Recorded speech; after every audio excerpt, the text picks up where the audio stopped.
A blessed day, brethren. Welcome to the Jesus is Lord Church Worldwide podcast.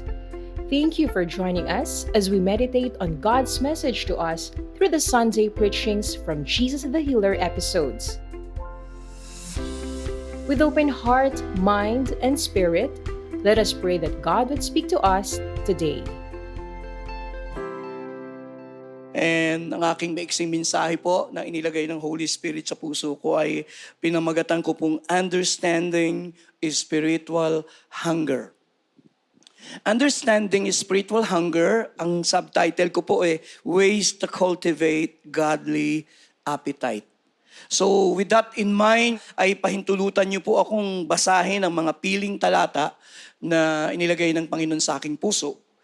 Una po ay sa Matthew chapter 5 verse 6. Ang sabi po doon, ng Panginoong Jesus na nagsasalita, "Blessed are those who hunger and thirst for righteousness, for they will be filled." Blessed are those who hunger and thirst for righteousness, for they will be filled. Pangalawang piling talata po, ang Panginoong Jesus pa rin nagsasalita sa NIV po ito, o New International Version, na sabi ng Panginoong Jesus, "But whoever," kausap niya po yung Samaritana, na napariwara ang buhay, hinanap ang totoong kasiyahan sa kandungan ng iba't ibang lalaki. Pero sabi ng Lord sa kanya, "But whoever drinks the water I'll give them will never thirst. Indeed, the water I give them will become in them a spring." Nakakatuwa po yung kwento dyan sapagkat yung Samaritana, hindi naman niya kilala ang Panginoong Yesus. Nung una, tinatawag niya lang na Sir. Nung bandang huli, napiperceive niya na parang propeta. Pero nung bandang huli, ay nakilala niya si Jesus bilang isang Messiah. Alam po niyo yung kwento at ginamit siya ng Panginoon upang mag-share sa mga Samaritans. At maraming Samaritans ay nakakilala dahil po sa babaeng ito. Yun po yung ganda ng kwento, no? Last verse po na babasahin ko mula sa New Testament, sa John 7:37. Again, ng Panginoong Yesus po. So ibig sabihin pala, Pastor Joey, when they talk about spiritual hunger, pansinin niyo po yun. Jesus, wala pong ibang persona sa Bible, especially in the New Testament, that talks a lot about spiritual hunger more than the Lord Jesus Christ. Pag tinignan niyo po, kung may isang persona na bumabanggit patungkol sa spiritual hunger, ay ang Panginoong Yesus. Dito naman po ay sa gitna ng isang feast doon sa temple ay sumigaw ang Panginoon on the last and the greatest day of the festival. Jesus stood and said in a loud voice, "Let anyone who is thirsty come to me and drink." Napaka-powerful na invitation. Punta po tayo sa ilang piling talata na babasahin ko mula po sa mga Salmo.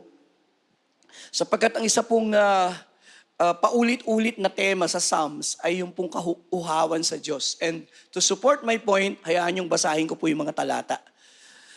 Sabi po, "As the deer pants for the water brooks, so pants my soul for you, O God."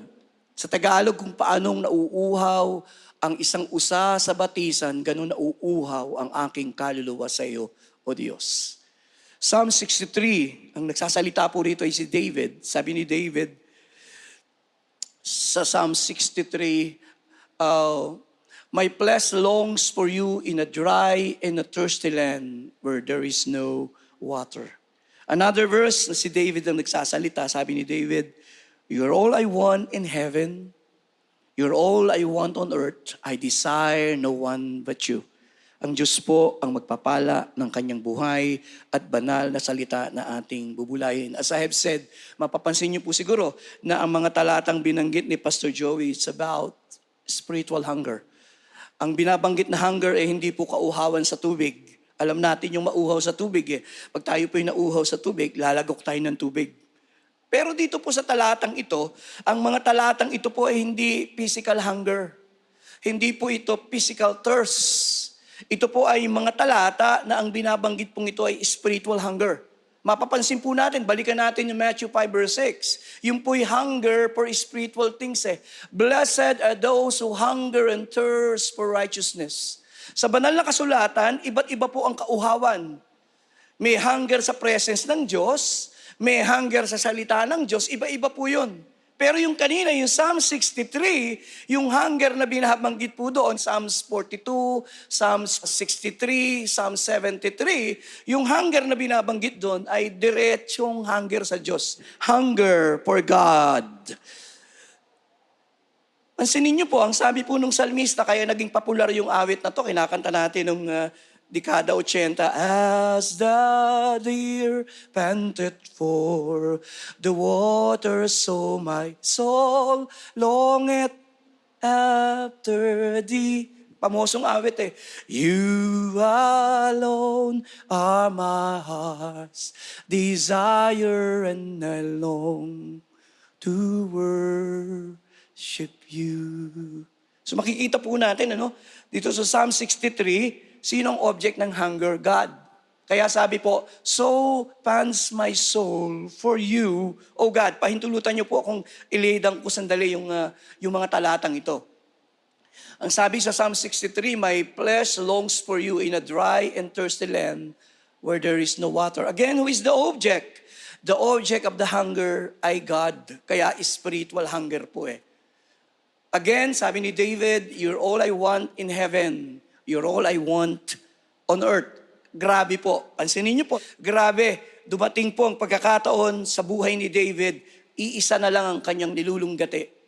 Iisa na lang ang kanyang pinakananais at iyon ay ang Diyos. I believe with all of my heart that spiritual hunger is vital in our relationship with God. Kaya ko po ituturo ang spiritual hunger and how to cultivate godly appetite, because I believe that spiritual hunger is so crucial in our relationship with God. Sa katunayan, kung may isang sukatan na you are spiritually healthy this morning, tumingin po kayo. Ang isang sukatan, kung ikaw ay malusog na Kristiyano at malusog ang iyong spiritual, ang sukatan ay ang iyong kauhawan.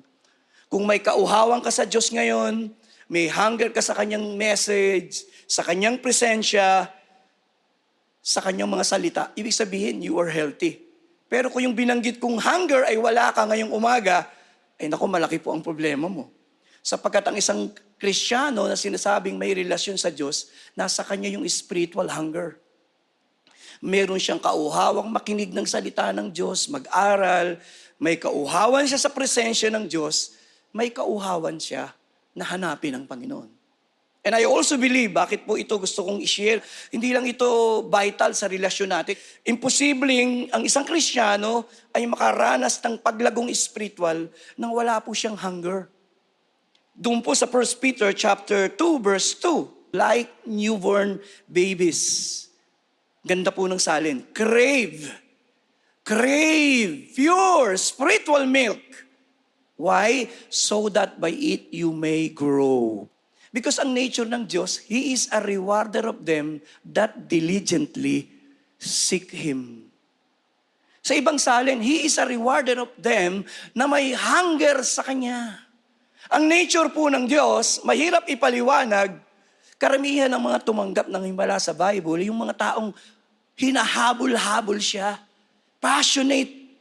Makikita niyo po yung hunger sa salita ng Diyos at sa Diyos, may kinalaman po yan sa paglago eh. Pastor Joey, bakit gusto mong i-share itong, sapagkat naniniwala po ako, maging yung mga blessings na matatanggap mo, may kinalaman sa iyong hunger. Because ang nature ng Diyos, He is a rewarder of them that diligently seek Him. Sa ibang salin, He is a rewarder of them na may hunger sa Kanya. Ang nature po ng Diyos, mahirap ipaliwanag, karamihan ng mga tumanggap ng himala sa Bible, yung mga taong hinahabol-habol siya, passionate. Naalala ko po yung bleeding woman eh. Sabi niya sa sarili niya, sa Mark chapter 5, 27 to 30, mahawakan ko lang ang laylayan ng kanyang damit, gagaling ako. Ang ganda po ng kwento eh. Nakipagsiksikan pa siya. Di po ba? Just to prove my point that God is a rewarder of them that diligently seek Him. At nung hawakan niya yung laylayan ng damit, the anointing was attracted. Biglang nahigop yung anointing sa Panginoong Yesus at tumigil si Jesus. Sabi niya, sino humipo sa akin? Sino humipo sa akin? Sabi ng mga alagad, Lord, ang daming humihipo sa'yo. Itatanong niyo. At tumigil ang Panginoon, hindi niya pinansin yung mga alagad, hinanap niya hanggang sa nasumpungan niya yung babae. At nanginginig sa takot yung babae kasi sa isang kwento, sa isang pananaw, parang gusto niyang magnakaw ng himala na hindi nalalaman eh. Hindi po pwede yun eh. Alam ng Lord, somebody touched him with unusual faith and hunger. And because of that power of God was released. At pinagtapat ng babae. At ang sabi ng Lord nung bandang huli, pinagaling ka ng iyong pananampalataya. We cannot deny the fact. Mahalaga po ang hunger natin sa Diyos. Gusto po kayong tanungin, gaano kalalim ang inyong hunger sa Diyos? Hanggang bukong-bukong? Hanggang tuhod? Hanggang bayawang? Gaano po kalalim ang inyong kauhawan sa Diyos? Yun po yung makakaapekto kung paano kayo pagpapalain ng Panginoon. Ako po ay naborn again, dekada 80, ang daming mga crusade noon. Ang isa sa mga tagline nakalagay ganito, "Come expecting a miracle." Nagtataka ako, sabi ko, bakit gano'n ang mga imbitasyon? Come expecting a miracle. And then I finally realized, pagkalipas ng maraming taon, nakita ko po pag may crusade, may mga gawain, alam niyo po kung sino ang unang napagpapala? Alam niyo kung sino yung unang gumagaling? Yung may expecting heart. Yung may malaking ekspektasyon sa Diyos. Tanong, masama bang mag-expect ng himala sa Diyos ng himala? Masama bang mag-expect ng pagpapala sa isang Diyos na mabuti at tapat? I don't think so. Ang problema po, some people, they approach God in prayer and worship. They just pray but they don't expect much. And this is the reason marami pong tao atin ng service hindi lubusang napagpala. Why? May factor po yung ating mga ekspektasyon. Tanungin niyo po ang sarili niyo, ano po ba inaasahan niyo sa service ngayon? Do you expect God to touch you, bless you, change you, transform you today? Spiritual hunger brings great delight to God. Dekada 80 nung ako po'y naborn again, napunta po ako ng Arroyo High School. I was a young drug addict during the time. At yun po yung unang pagdalo ko sa gawain ng Diyos. Na-captivate po ako ng preaching ni Bishop Brother Eddie. May magbibigay ng delight sa puso ng Diyos. Yung mga taong may kauhawan sa Kanya. Marami pong tao walang panahon sa Diyos.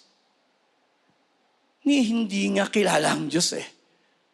Pero yung mga tao na may hunger sa Kanya, kagalakan ng Diyos na pagpalain sila. Mark this, that there will be terrible times in the last days. People will be lovers of themselves, lovers of money. Dalawa po yung unang binanggit. Ang unang palatandaan sa huling panahon, ng tao will be lovers of themselves, lovers of money. Pansinin niyo po, hindi lovers of God. So yan po yung magiging prevailing spirit.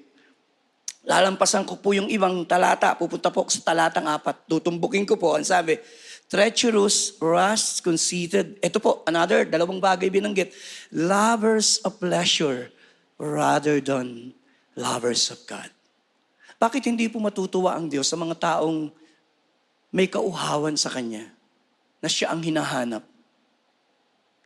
Spiritual hunger is a very important topic to God because itong hunger sa Diyos, ito yung isang bagay na hinahanap ng Diyos sa mga tao pag tinitingnan niya yung mga tao. Meron bang hunger sa ating puso sa Diyos? Spiritual hunger is one of the most important qualities that God looks for us in our lives. Sabi po ng 2 Chronicles 16 verse 9, "For the eyes of the Lord run to and fro throughout the whole earth, to show Himself strong to those," sino? To those heart is loyal. Sa ibang salin, faithful. Sa ibang salin, may hunger sa Diyos. Kung may isang hinahanap ang Diyos na quality sa isang tao, pag tumingin siya sa isang tao, ang titingnan ng Diyos, may hunger siya sa akin. Nauuhaw siya para sa akin. Last but not the least, as initial observation, panawid natin sa topic, spiritual hunger is one important key to blessings and the presence of God. Ang mga taong totoong pinupuspos ng Holy Spirit ng Diyos, alam niyo kung sino? Hindi po yung passive, yung nakahalukip-kip, hindi yung kukuya-kuya ako, hindi po ganun sa Bible. Ang mga pinupuspos ng Diyos, yung mga tao talagang hinahabol-habol ang kanyang presensya at siya. Isaiah chapter 44 verse 3, I will pour water on a thirsty land. Pansinin niyo po, saan ibubuhos ng Diyos? On a thirsty land and streams on a dry ground. I will pour out my spirit on your offspring and my blessings on your descendants. Sinong bibless ng Diyos? Sino ang pupuspusin ng Panginoon ng kanyang kapangyarihan? Yung may hunger. Yung may kauhawan. So with that in mind, Pastor, sige po, medyo mahaba na yung aking introduction. I-explain ko po. Tatlo lang pong isi-share ni Pastor Joey. Spiritual hunger sa context ng Bible. Basahin natin. Number 1, ano po? Ang spiritual hunger po is a longing for God that is overwhelming. Pag sinabi mo ang isang tao ay may hunger sa Diyos, ibig sabihin, siya ay may kauhawan na hindi basta matitighaw. Meron siyang malalim na kauhawan. Kaya tingnan niyo po yung salmista. As the deer pants for the water, so my soul longeth after thee. You alone are my heart's desire, sabi ng salmista. Napaka-overwhelming. Napaka-marubdob. Napaka-matindi. You alone, Lord. Yun po yung hunger. Maalab ang paghahanap sa Diyos. Hindi po ito casual na paglapit sa Diyos o paghahanap sa Diyos. No. Ang spiritual hunger po ay malalim na paghahanap sa Panginoong Diyos. You alone are my strength, my shield. To you alone may my spirit yield. You alone are my heart's desire, and I long to work. Pwede po ba akong magtanong? Yung po bang hunger ng salmista, ganun po ba yung hunger mo? Overwhelming? Yung hunger niyo po ba, kagaya ng salmista, a very strong desire for God and His presence? Sabi niya, my soul followeth hard after thee. Earnestly, Lord, I will seek thee. Ganun po ba yung paghahanap natin sa Diyos? Does their experience and their hunger match yours? Tanungin mo yung sarili mo. Binasa ko yung mga talata. Yung bang kauhawang yun? Pag ikinumpara mo yung sarili mo, sasabihin mong, ganun ako dati. Ganun yung kauhawang ko. Kaya lang, pastor, nag-fade na eh. Parang isang bote. Ikaw ba ay puno ng laman? Kalahati ang laman? 1/4 ang laman o walang laman? Ganun po eh. How you describe yourself today? Are you passionate? Anong ba yung hunger mo? Naalala ko po, halos lahat naman ng mga bagong Kristiyano may kauhawan sa Diyos eh.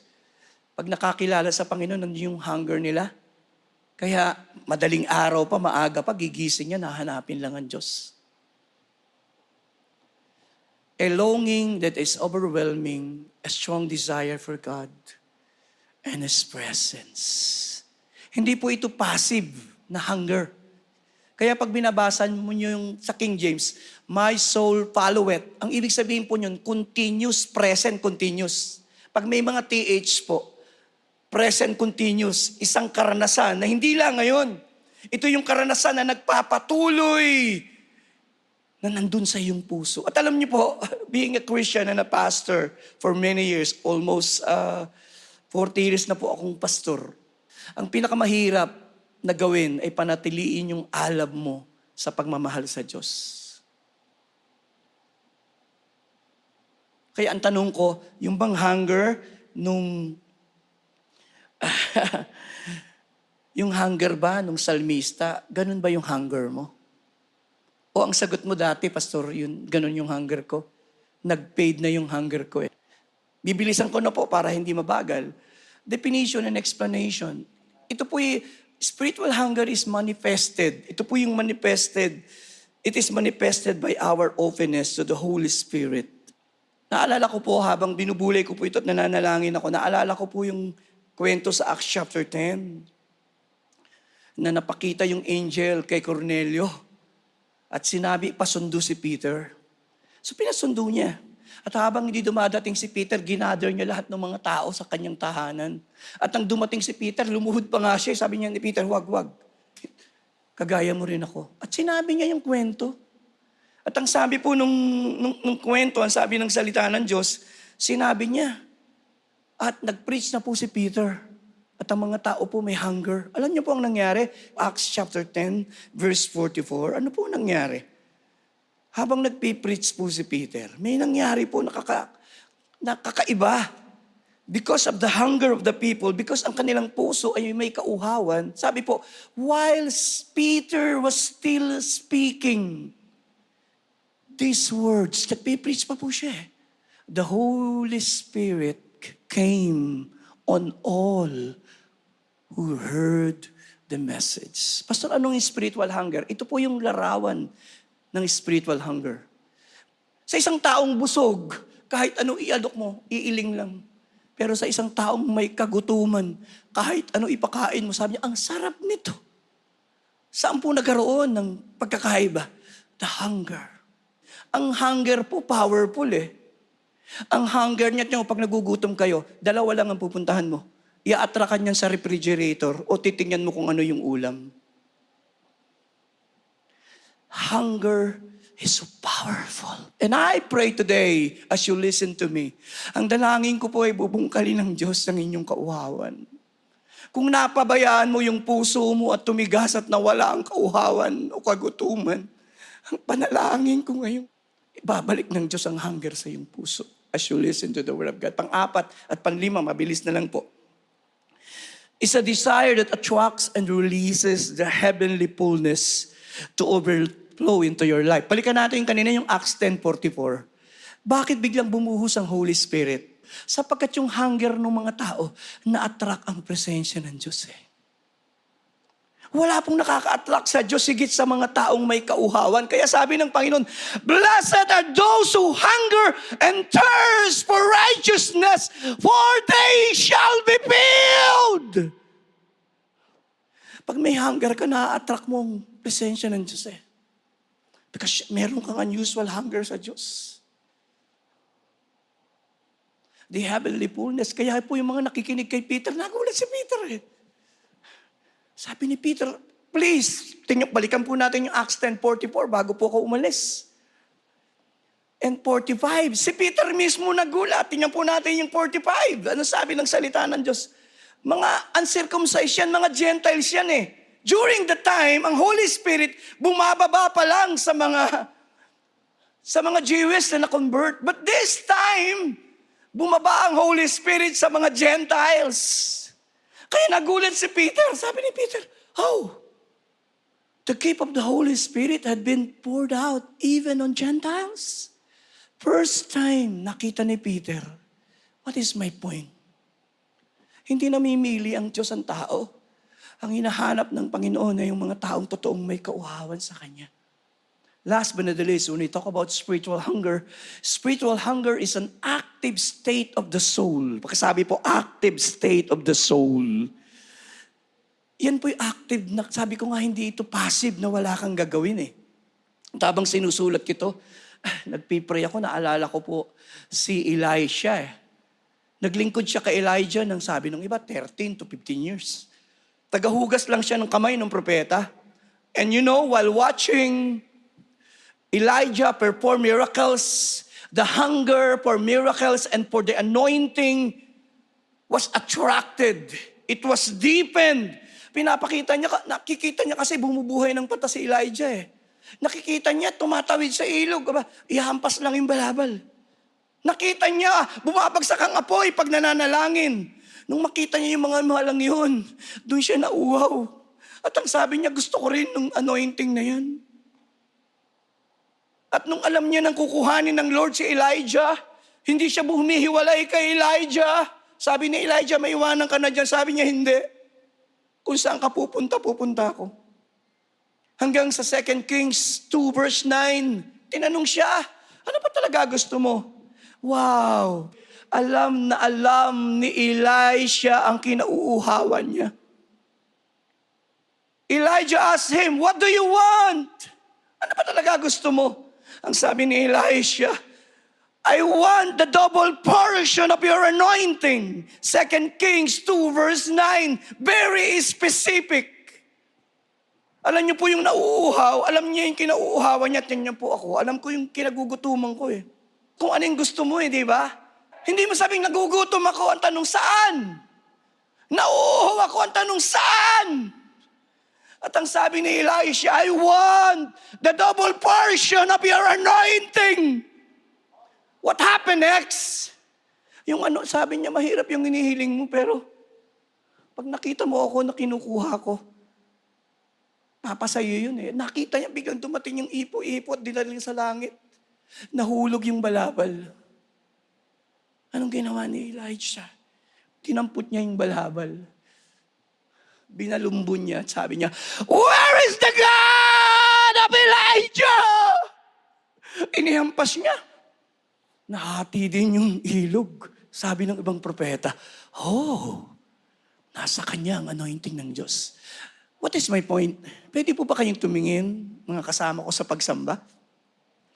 Pwede pong nagbibigawan ng anointing at ikaw ay nagmamasid lang. You're just an spectator. Pwede pong ang Holy Spirit ay gumagalaw. And you're just watching. But Elisha, he was captivated. His hunger was deepened. Hindi po siya pumayag. Yun po yung hunger eh. So yun po ang itatanong ko, gaano kalalim ang yung hunger uli? Hanggang bukong-bukong? Hanggang tuhod? Hanggang bayawang? My point is this, bago po ako mag-move sa aking ikalawang puntos, nobody can determine yung lalim ng hunger mo higit sa iyo. Ikaw lang ang magdidetermine how much. Not God. Akala natin when it comes to intimacy, it was God. No, it was you. When it comes to intimacy, it was you who will decide, not God. Intimate ka sa Diyos ngayon at nauuhaw ka sa Diyos ayon sa mga pasya na ginawa mo sa nakaraang mga araw. Mabilis na lang po ito. Ilang mga facts na importante when we talk about spiritual hunger. Mahalaga po na naiintindihan natin yung hunger natin. May mga ilang bagay po ako na gustong ipakita. Number 1, basahin po natin. Number 1, kung mababasa natin. 1, 2, 3. Spiritual hunger, it is an indication of our spiritual condition. As I have said a while ago, ito pong COVID. Madaling malaman, di ba, pag may COVID, sabi? Number 1, nawawala ang iyong pang-amoy. Susunod, panlasa. Pangatlo, hindi ka na makakakain. So pag meron ka noon, malaki ang chance na may sakit ka. Ganon din po. Pag nawala ang hunger mo sa Diyos, it is a indication that you are sick spiritually. Pag wala kang hunger sa Panginoon ngayong umaga, palatandaan, nako, may sakit pala ako. At ang sakit ko is spiritual. Pag wala po tayong hunger sa presence ng Diyos, sa kanyang salita, malamang may problema yung ating spiritual condition.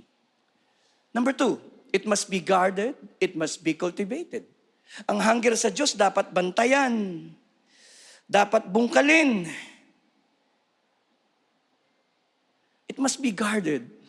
Dapat, tingnan nyo, sabi mo kanina, I used to be passionate, pastor. I used to be, ang hunger ko, grabe dati. Anong nangyari? Hindi ko binantayan, pastor. Ang nangyari sa aking hunger ay napabayaan ko. And that's it. May mga ibang bagay akong mas inuna kaysa sa presence ng Diyos. May mga bagay akong higit kong napahalagahan ang hindi ko napapansin. Sana may kausap pa po ako.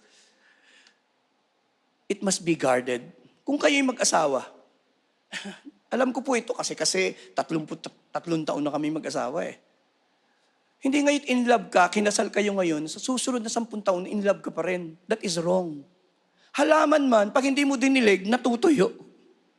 Ang halaman, pag hindi mo binungkal, mamamatay yan.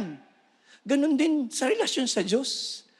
Kapag ang relasyon sa Diyos ay hindi binungkal ng panalangin, pagsamba, pagsisisi, ang ating spiritual na buhay po ay mangunguluntoy at matutuyo.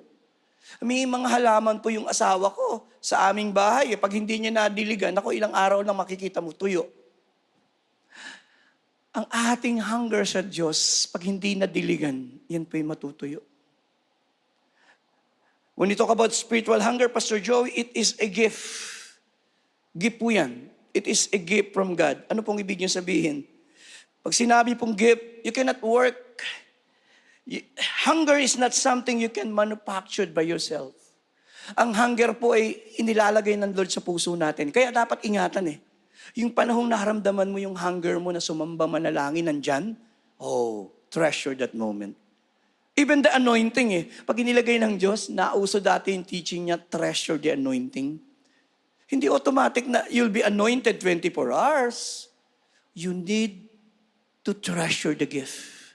Even yung gift na binigay ng Diyos sa'yo, pag hindi mo ginagamit yung gift na yon, ibig sabihin, hindi mo pinahalagahan yung nagbigay. May kausap pa po ba ako? Somebody say amen? The gift must be utilized. The gift must be used. Because it is a gift from God. Even the hunger, it must be cultivated. It is from God. It is the gift of the Holy Spirit. Number 4, when you talk about spiritual hunger, it can be nourished or it can be ignored. Napansin ko po, minsan, hindi ka naman nagugutom eh. Sa bahay po namin, hindi naman ako. Nagsusulat ako eh. Mga 11:30. Biglang naamoy ko yung amoy ng adobo. At sabi ko naamoy ko lang yun, na-sense ko. At sabi ko, gutom na pala ako. Sabi ko, kakain na ba tayo, darling? What is my point? Pwede mong i-ignore yung gutom mo eh. Minsan naman, nagugutom ka na, sabi sa'yo, kakain na tayo. Sabi mo, mamaya na lang, hanggang sa lumipas ang oras, yung gutom mo ay nawala. Lumipas. Pwede po ba kayong kausapin? Yung hunger po natin, binubungkal ng Holy Spirit eh. Habang nakikinig ka sa sermon, habang nakikinig ka sa awit, sa pagsamba, naramdaman mo, you want to pray. Wala kang ginawa. Magugulat kapag kalipas ng ilang mga araw, panahon, wala na, hindi mo na maramdaman yun. Nag-fade na. Because you failed to act upon the hunger na meron ka. Number 5, it is an escort to the deep things of God. Nakita ko po, it is an escort. Aakayin ka nun sa malalalim na karanasan mo. It is number 5, it's highly contagious. As I have said, Luke 11 verse 1, si Jesus Christ po kilala sa kanyang prayer life eh. At lagi siyang nananalangin. And one day, pagkatapos niyang manalangin, tingnan niyo po ito. One day, Jesus was praying in a certain place when He is finished. Anong nangyari? Sapagkat si Jesus Christ po, very passionate sa pakikipagniig at pananalangin, sabi po, one of His disciples said to Him, Lord, teach us how to pray, just as John taught his disciples. That's it. Pag ang mga kasama natin ay mga taong passionate, malalim ang kauuhawan sa Diyos, mahahawa ka po nun. Next, last but not the least, spiritual things is an escort to the deep things of God. Yung po yung aakay sa'yo kanina, sabi ko, naamoy mo lang yung adobo eh. Pumunta ka na agad sa kusina at sabi mo, kakain na ba? Yung pong hunger mo ay dadaling ka sa direksyon. Kaya very powerful ang hunger eh. Paano kung yung hunger mo mali? That's it. Kaya yung iba, yung hunger nila sa power and fame, that's it. Yun lang ang iniisip nila. But we're talking about the spiritual hunger. Last but not the least, it is the landing strip of the Holy Spirit. Nag-aral po ako ng konting revival Sa lahat ng revival, paborito ko po yung 1904 revival. Ang tawag po doon, revival in Wales. May isang lalaking ginamit ang Diyos, ang pangalan ay Evan Roberts. Kabataan lang po siya. At ang prayer nila during the time, bend us, O Lord. Bend us, O Lord. At alam nyo, 1904, yung hunger nila was deepened.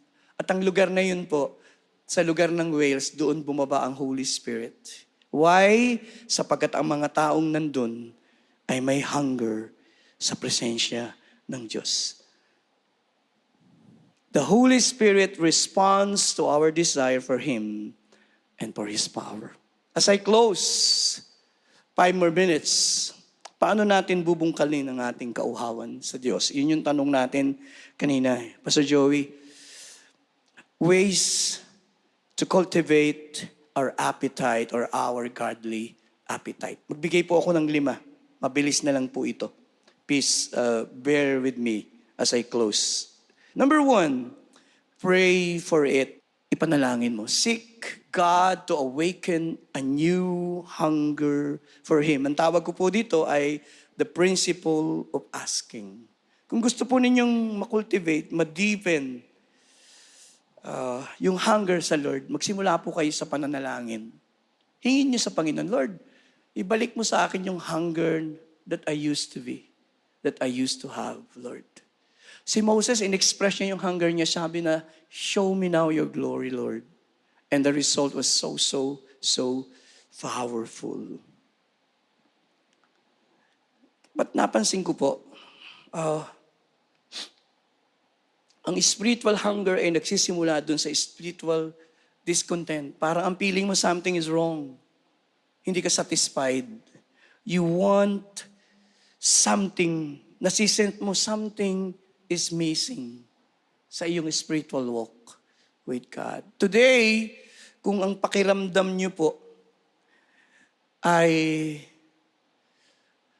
parang may kulang, pakiramdam mo yun. Minsan ganun po talaga eh. Minsan tinanong po ako ng isang estudyante. Sabi niya, Pastor, bakit minsan hinahayaan ng Diyos na matuyo tayo? Eh sabi ko, sino ba ang madaling magsindi? Yung basa o yung tuyo? Sabi niya, ito yung tuyo po, Pastor. Minsan hinahayaan ng Diyos talagang matuyo tayo eh. Sapagkat yun lang ang pagkakataon para muli kang mag-alab at magliyab. Pag ikaw ay nasa gitna ng iyong pagkatuyo, pag bumaba ang apoy ng Holy Spirit, ang bilis mong sumiklab. Ang panalangin ko po ngayong umaga. Kung inilagay ka ng Lord sa ganung pagkakataon, I pray that pag-aalabi ng Diyos at pag-aapuyin ng iyong puso muli. Pangalawa, malapit na po ako. Just give me 5 more minutes. I'm done with this short sermon. Number 2, intentionally set aside time to be with God. Siguro po sa ilang panahon na rin akong pastor, may mga natuklasan ako. Alam mo, natuklasan ko, maraming mga Kristiyano, walang secret place. Pastor Joey, what is secret place? The secret place, ito po yung lugar kung saan mo kinakatagpo ang Diyos araw-araw. Naborn again ako sa Arroyo.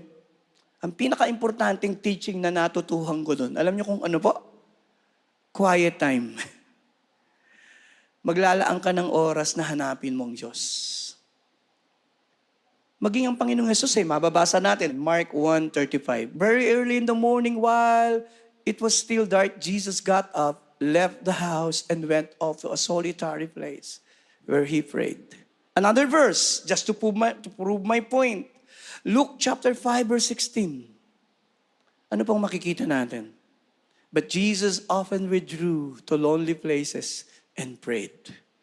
Si Jesus may secret place kung saan niya kinakatagpo ang kanyang Ama. Luke 6, verse 12. Na importante po, Luke chapter 6, verse 12. Ang sabi po ng verse 12, John, one of those days, Jesus went out to a mountainside to pray and spent, pansinin niyo po, guhitan niyo, and spent the night praying to God. Napansin ko po, mahihirapan pong mabungkal ang ating kauhawan sa Diyos nang hindi tayo mag-i-spend ng time sa presensya ng Diyos. A secret place is a place where you meet with God consistently. Kumusta po? Do you have a secret place where you meet God Intentionally set aside time to meet God. That is the only way mabubungkal ang ating godly appetite. Number 3, 4, 5, and I close. Choose what you feed your soul carefully. Piliin mo kung ano yung hahayaan mong pumasok sa iyong kaluluwa. Sapagkat may principle, what you feed your soul shape your appetite. Pwede ko po ba kayong kausapin? Yung lalo na kahapon, sabi ko sa mga kabataan, kung hawak niyo yung cellphone niyo, sabi ko, anong laman ng inyong cellphone? Ano yung mga pinid niyo sa inyong sarili sa nakaraang mga linggo at buwan? Kayo lang pong nakakalam.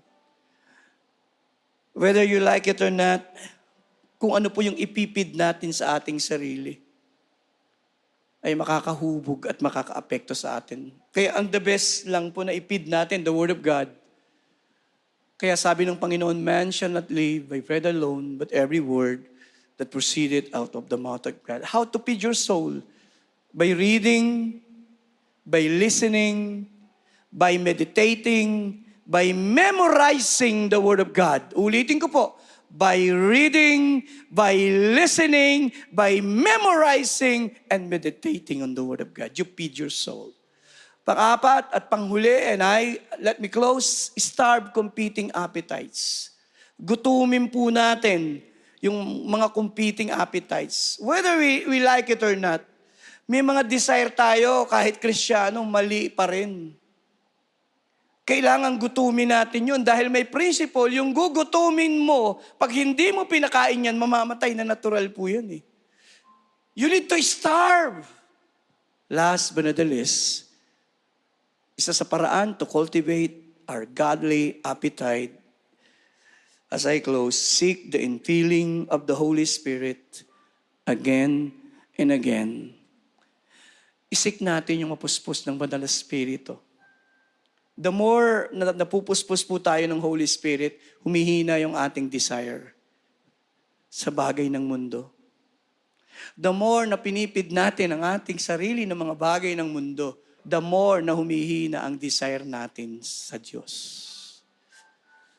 Ang prayer ko po ngayong umaga habang sinishare ko ito, ang prayer ko lang po sana ay nabungkal ang inyong puso. Nawa ay magkaroon tayo ng desire na bumalik. Panginoon, patawarin mo ako kung naging mali. Alam niyo po, ang panlalamig sa pagmamahal sa Diyos, ang tingin lang natin, ordinaryo, hindi po. Kasalanan po yun. Pakita natin. Revelations chapter 2, verse 4 and verse 5. Hindi po siya ordinaryong bagay sa mata ng Diyos. Magtatapos po ako sa talatang yun. Revelations chapter 2, 4, and 5. Sabi ng Lord, yet I hold this against you. You have forsaken the love you had at first. Tingnan niyo po verse 5. Anong panawagan ng Panginoon? Consider how you have fallen. Tingnan niyo po, ang panlalamig ba sa Diyos kasalanan? Yes. Sabi ng Lord, repent. Repent. You see? 2 beses na binanggit yung salitang repent. If you do not repent, I pray that today, doon po tayo magsimula. Mag-repent tayong, Panginoon, kung napabayaan ko po yung aking prayer life, napabayaan ko yung aking relasyon sa inyo, patawarin niyo po ako. Yumuko po tayong lahat saglit. At sumunod po kayo sa panalangin ito. Sabihin natin, Panginoong Yesus, humihingi po ako ng kapatawaran. Kung nasumpungan niyo na malayo na po ako sa inyo, na malamig ang aking pagmamahal, may mga bagay akong pinahintulutan sa aking puso na mali, na naglayo sa akin, sa inyo at sa inyong presensya. Linisin niyo po ako, Panginoong Yesus, ng inyong mapulang dugo na natigis sa krus ng Kalbaryo. Hinihingi ko po ang inyong kapatawaran. At sa umagang ito, bigyan niyo po ako ng bagong kauhawan. Kauhawang kayo'y mahalin at sambahin. Ngayong umaga ay muli niyo akong puspusin ng inyong banal na Espiritu. Nasaan man po kayong bahagi ng inyong mga tahanan. Kung magagawa niyong lumuhod na personal, gawin mo.